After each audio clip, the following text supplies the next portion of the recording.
Oke. Assalamualaikum warahmatullahi wabarakatuh. Perkenalkan, kami dari kelompok 5 Anatomi dan Fisiologi Manusia. Kali ini kami akan mempresentasikan materi kami yang berjudul lokasi dan fungsi kelenjar paratiroid. Lokasi kelenjar paratiroid. Lokasi kelenjar paratiroid terletak di setiap sisi kelenjar tiroid yang terdapat di dalam leher. Kelenjar ini berjumlah 4 buah yang tersusun berpasangan yang menghasilkan parahormon atau hormon paratiroksin. Materi selanjutnya akan dibawakan oleh teman saya. Beberapa massa jaringan kecil bundar yang disebut glandula paratiroidea atau para sama dengan di samping tertanam sebagian dalam permukaan posterioris lobus literalis glandula trirodea.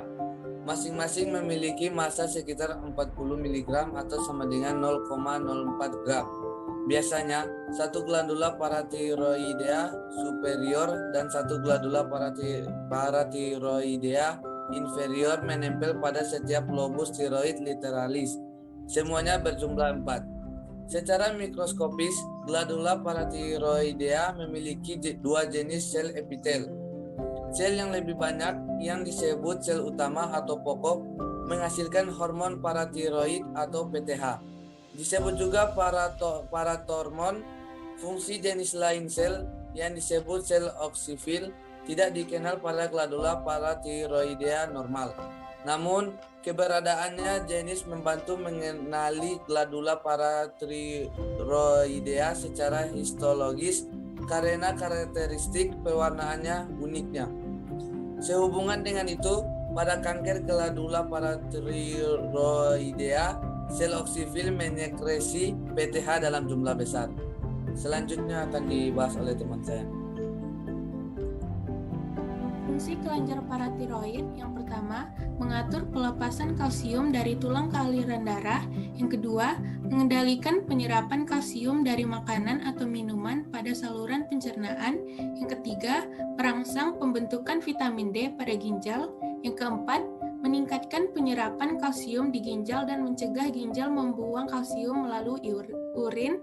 Yang kelima, membuat ginjal mengeluarkan fosfat melalui urin. Yang terakhir, meningkatkan kadar magnesium dalam darah. Selanjutnya akan dibacakan oleh teman saya.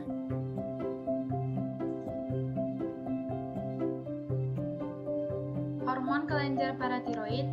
Hormon paratiroid adalah pengatur utama kadar ion kalsium, magnesium, dan fosfat dalam darah. Kerja spesifik PTH adalah meningkatkan jumlah dan aktivitas osteoklas. Hasilnya adalah peningkatan resorpsi tulang yang melepaskan kalsium dan fosfat ionik ke dalam darah. PTH juga bekerja pada ginjal. Pertama, hormon ini memperlambat laju hilangnya kalsium dan magnesium dari darah ke dalam urin. Kedua, hormon meningkatkan kehilangan fosfat dari darah ke dalam urin. Karena lebih banyak fosfat hilang dalam urin daripada diperoleh dari tulang. PTH menurunkan kadar fosfat darah dan meningkatkan kadar kalsium dan magnesium dalam darah. Efek ketiga PTH pada ginjal adalah meningkatkan pembentukan hormon kolesterol. Bentuk aktif vitamin D, kolesterol disebut juga 1,25 dihidroksivitamin D meningkatkan laju absorpsi kalsium, fosfat, dan magnesium dari saluran pencernaan ke dalam darah. Kadar kalsium darah secara langsung mengontrol sekresi baik kalsitonin maupun hormon paratiroid melalui lengkung. Feedback negatif yang tidak melibatkan glandula pituitarian. Selanjutnya akan disambung oleh teman saya.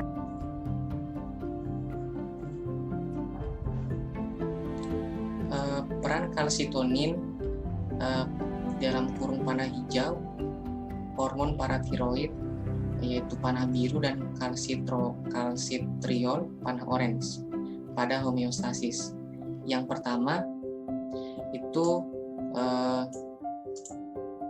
kadar Ca2+ tinggi dalam darah merangsang merangsang sel parafolikular glandula tiroidea melepaskan lebih banyak CT.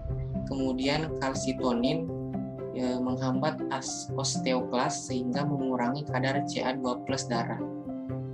Kemudian kadar C2+ rendah dalam darah merangsang sel utama glandula paratiroidea untuk melepaskan lebih banyak PTH.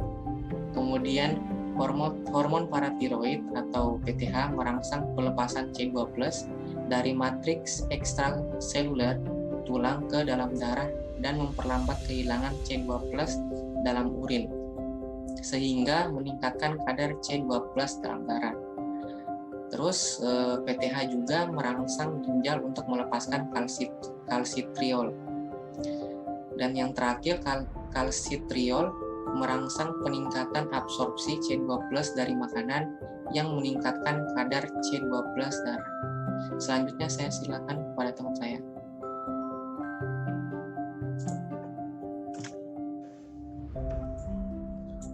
Baik, untuk yang terakhir di sini ada kontrol sekresi dan kerja utama hormon paratiroid. Untuk kontrol sekresi di sini ada kadar CA2+ darah rendah merangsang sekresi, kadar CA2+ darah tinggi menghambat sekresi. Untuk kerja utama meningkatkan kadar CA2+ dan Mg2+ darah dan menurunkan kadar HPO darah. Terus kemudian meningkatkan resorpsi tulang oleh osteoklas, meningkatkan reabsorpsi CA2+ dan ekskresi HPO oleh ginjal. Terus untuk meningkatkan pembentukan kalsitriol, yaitu bentuk aktif atau vitamin D yang meningkatkan laju absorpsi CA2+ dan Mg2+ dalam makanan. Untuk hormon paratiroid atau yang disebut PTH mengatur homeostasis ion kalsium, magnesium, dan fosfat dengan meningkatkan kadar kalsium dan magnesium dalam darah serta menurunkan kadar fosfat darah. Kemudian sekresi PTH dikontrol oleh kadar kalsium dalam darah.